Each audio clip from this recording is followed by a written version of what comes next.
তোমাদের মধ্যে একটি মায়াবী মাস চলে এসেছে, মাফের মাস চলে এসেছে। এই মাসটিতে তোমরা কি করবে? গুনাহ খাতাকে মাফ করে তোমাদের যতগুলো গুনাহ আছে সবকে মাফ করে তোমরা পরিষ্কার হয়ে যাও। আর পরিষ্কার যদি হয়ে যেতে পারো তাহলে তোমরা জান্নাতে প্রবেশ হবে। আল্লাহর নবী বললেন এই কথা। সাহাবা ইকরাম প্রস্তুতি হয়ে গেলেন, ইয়া রাসূলুল্লাহ রমজান মাস কখন আসবে আপনি বলুন খালি। কিন্তু আমাদের দুর্ভাগ্যের ব্যাপার, রমজান মাস এসেছে না কি হয়েছে এখনও এরকম মানুষ আছে জানেই না। কিন্তু শুনুন, আল্লাহ রাব্বুল আলামিনের নবী বিশ্ব নবী বলেছেন ইফতারের দিকে আসুন একদিন। ইফতার করলে কি সওয়াব রয়েছে আর ইফতার করালে কি সওয়াব আছে।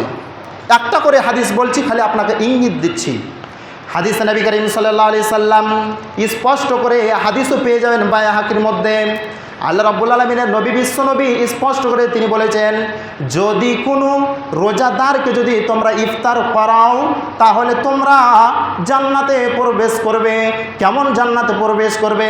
তো ইয়া রাসূলুল্লাহ, সাহাবায়ে কেরাম আল্লাহর নবীকে জিজ্ঞাসা করলেন, ইয়া রাসূলুল্লাহ আমাদের কাছে তো কোনো সম্বল নেই, আমাদের কাছে তো কোনো মাল নেই যে আমরাও মালকে খরচা করে আমরা রোজাদারকে ইফতার করাবো, তো কি করতে হবে? আল্লাহ রাব্বুল আলামিনের নবী বললেন, তোমাদের কাছে কিছু নেই তো কেন তোমরা হতাশা হচ্ছো? তোমাদের কাছে পানি আছে, তোমাদের কাছে দুধ আছে, তোমাদের কাছে খেজুর আছে। যদি এ তিনটি যদি জিনিস যদি থেকে যায় আর রমজান মাসে কাউকে যদি তোমরা ইফতার করিয়ে দাও তাহলে তোমরাও এই সব পাবে। আল্লাহ রাব্বুল আলামিনের নবী তারপরে একটি কথা বললেন, যদি তোমাদের মধ্যে কেউ পেট পুরো করে মানে আদুসা করে যদি তোমাদের মধ্যে কেউ খিলিয়ে দেয় রোজাদার ব্যক্তিকে, তাহলে হাউজে কাউসারের পানি আমার নবীর হাতে পাবে। বিশ্বনবী বলেছে, যেদিন তারাহি করবে কিয়ামতের মাঠে, সেই দিন ওকে আমি এই হাউজে কাউসারের পানি পান করাবো। আরও শুনে নাও, যদি রমজান মাসে কেউ যদি কোনো গোলামকে আজাদ করে দেয় তাহলে তাকে এই সব দেওয়া হবে। বায়াহাকিতে হাদিস স্পষ্টভাবে দেওয়া আছে। আর একটি হাদিস শুনুন, এই হাদিসটি আল মুস্তাদরাক সহিহ হাকিমের মধ্যে হাদিসটি এসেছেন। হাদিস নাম্বার হচ্ছে 7491 নম্বর হাদিস, 7491 নম্বর হাদিস। এই হাদিসে যারা রোজা ভাঙছে, যারা রোজা পালন করে না, তারা কান করে শুনে নেন। রোজা তো কোশ্চিন কালো ভাঙা যাবে না, শেষ করা যাবে না, রোজার মাসে শেষে রাখতেই হবে। এই হাদিসটিতে বলছেন কি, সহিহ হাদিস, আল্লাহর নবী বিশ্ব নবী শুয়ে আছেন, সাহাবা ইকরাম আল্লাহর নবী শুয়ে আছেন, আর এই মতো অবস্থায় দুইজন ফারিস্তা আল্লাহ রাব্বুল আলামিনের নবীর কাছে এলেন। আসার পরে আল্লাহ রাব্বুল আলামিনের নবীকে বলছেন, ইয়া রাসূলুল্লাহ আপনাকে আমাদের সাথে যেতে হবে। কোথায় যেতে হবে? কোনো জায়গা যেতে হবে। আল্লাহ রাব্বুল আলামিনের নবী বিশ্ব নবীর এই হাত দুটোকে ধরলেন, ধরে নিয়ে যাওয়া হলো একটি পাহাড়ের কাছে। পাহাড়ের কাছে নিয়ে যাওয়া হলো, নিয়ে যাওয়ার পরে বলছে আপনি উঠুন। আল্লাহ রাব্বুল আলামিনের নবী বলছেন, আমি এই পাহাড়ের উপরে উঠতে পারবো না, এত বিশাল উঁচা পাহাড়ের উপরে কেমন করে আমি উঠব? আল্লাহ রাব্বুল আলামিনের নবীকে বললেন, আমাদের সাহারায় আপনি উঠে যাবেন। আল্লাহ রাব্বুল আলামিনের নবী বিশ্ব নবী সাহাবা ইকরাম এবং আল্লাহ রাব্বুল আলামিনের নবীকে ফারিস্তারা ধরলেন, ধরে পাহাড়ের উপরে নিয়ে গেলেন। নিয়ে যাওয়ার পরে একটি চিৎকার হচ্ছে, এমন একটি বিকট আওয়াজ আসছে। জিবরাইলকে প্রশ্ন করলেন, ফারিস্তাকে প্রশ্ন করলেন, এই ফারিস্তার দল এইগুলো কিসের আওয়াজ আসছে, এত বিকট পরিমাণে আওয়াজ আসছে? আল্লাহ রাব্বুল আলামিনের নবী বললেন যে আপনি ইয়া রাসূলুল্লাহ আর এক চিন আগা দিকে চলেন, আর এক চিন আগা দিকে চলেন। বিশ্বনবী আর এক চিন আগা দিকে গেলেন।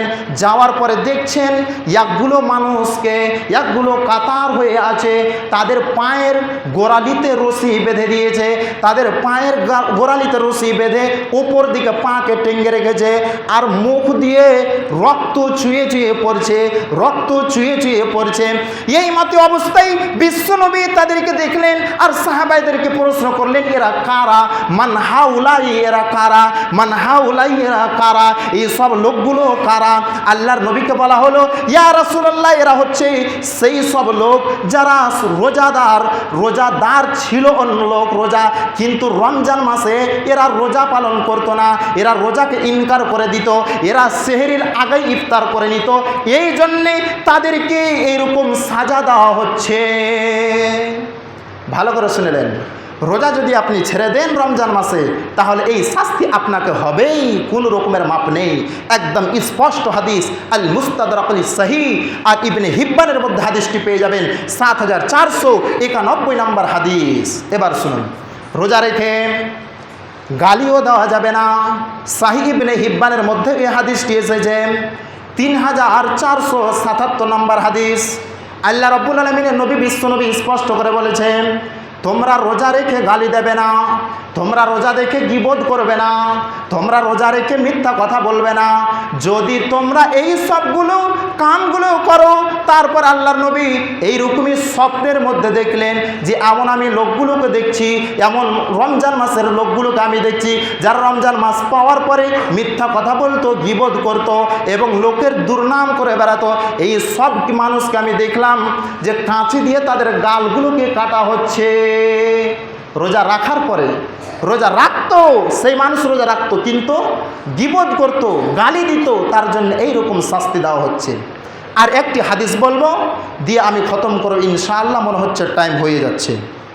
আল্লাহ রাব্বুল আলামিনের নবী বিশ্বনবী এই হাদিসটিতে বলেছেন, এই হাদিসটি বুখারীর মধ্যে এসেছে, 1946 নম্বর হাদিস, 1946 নম্বর হাদিস। এই হাদিসে স্পষ্ট করে তিনি বলেছেন, সহিহ বুখারীতে এসেছে, আল্লাহর নবীর কাছে এলেন, আসার পরে একজন সাহাবী জিজ্ঞাসা করলেন আল্লাহর নবীর জামানাতে এসে, কি বললেন, ইয়া রাসূলুল্লাহ, আমি বরবাদ হয়ে গিয়েছি। কেন বরবাদ হয়েছ? আমি রমজান মাসে আমার স্ত্রীর সঙ্গে সহবাস করে ফেলেছি। এই কথা বললেন। আল্লাহ রাব্বুল আলামিনের নবী বললেন, তুমি এই করেছো রমজান মাসে, তাহলে তোমাকে কি করতে হবে? তুমি একটি গোলামকে আজাদ করে দাও, একটি গোলামকে আজাদ করো। সেই জামানাতে একটি গোলামকে আজাদ করো। সেই বললেন, ইয়া রাসূলুল্লাহ, আমার কাছে কোনো রকমের অবস্থা নেই, আমি গোলাম আজাদ করতে পারবো না। আল্লাহ রাব্বুল আলামিনের নবী বললেন, তারপরে তুমি তাহলে এক টানা 2 মাস রোজা রাখো, 30 করে 60টি তোমাকে রোজা রাখতে হবে। এটাও আমি পারবো না, আমার কাছে সম্বল নেই রোজা রাখার। এটাও যদি না পারো, তুমি মিসকিনকে খাওয়ার খিলাও, আমার কাছে এটাও সম্ভব নয়, অসম্ভব। আল্লাহ রাব্বুল আলামিনের নবী বাড়িতে গেলেন। বাড়িতে যাওয়ার পরে একটি থাইলা, একটি গামলার মধ্যে কিছু খেজুর নিয়ে এলেন, আসার পরে দিলেন। হাদিসের রাবি বলছেন উর্ক, সেই থাইলার নাম ছিলেন উর্ক। আর উর্ক কি জিনিস থেকে বলেছে? আইন রা কাফ ও উর্ক। এই উর্কটা বলছেন কি থেকে, কি জিনিস থেকে তৈরি হচ্ছে? এটি হচ্ছে খেজুরের গাছের ছাল থেকে এই থাইলাটাকে বানা হয়, তার জন্য এর নাম রাখা হচ্ছে উর্ক। এইরকম থাইলাতে আল্লাহর নবী খেজুর নিয়ে এলেন। খেজুর নিয়ে এসে ওকে দিলেন। দেওয়ার পরে বললেন, মদিনাতে যারা গরিব আছে তাদের মধ্যে তুমি এদেরকে বিল্লি করে দাও। একদম এই কথা আল্লাহর নবী বললেন যে বিল্লি করে দাও। উনি বললেন, মদিনার মধ্যে সব থেকে গরিব যদি ঢুরতে যাওয়া যায়, তাহলে আমার মতো মনে হচ্ছে আর গরিব হবে না। আল্লাহর নবী হেসে বললেন, তাহলে যাও, তুমি তোমার নিজের পরিবারকে নিয়েই এই খেজুরকে খেয়ে নাও। কত সুন্দর নবী একটি বিচার করে দিলেন, ইনসাফ করে দিলেন। তবে শুনুন, আমাদেরকে এসব অশ্লীল কাম থেকে বিরত থাকতে হবে, তাহলে আমরা বেঁচে থাকব। আল্লাহ রাব্বুল আলামিনের কাছে আমি দোয়া করি, হে মহান রব্বুল আলামিন, তুমি আমাদেরকে এই সমস্ত গুনাহ থেকে বাঁচিয়ে রাখো রমজান মাস, আল্লাহুম্মা আমিন। একটি কথা শুনুন, এই রমজান মাস লয়, খুতবাতে যে কোনো ইমাম সাহেব, খতিব সাহেব যখন খুতবা দেবে, যে কথাতে দোয়া বলবে আমিন আমিন করবেন। কারণ আল্লাহ রাব্বুল আলামিন নবী বলেছেন, যদি এই খুতবা চলাকালীন যদি কেউ দোয়া বলে আর যদি আমিন বলে, তাহলে এই দোয়াটা কারেন্টের মতন কবুল হবে, এতে কোনো সন্দেহ নেই। তো মহান রব্বুল আলামিনের কাছে দোয়া করি, হে রব্বুল আলামিন, তুমি আমাদেরকে পুরো পাক্কা 30টি রোজা রাখার তুমি তৌফিক দেন করো, আল্লাহুম্মা আমিন।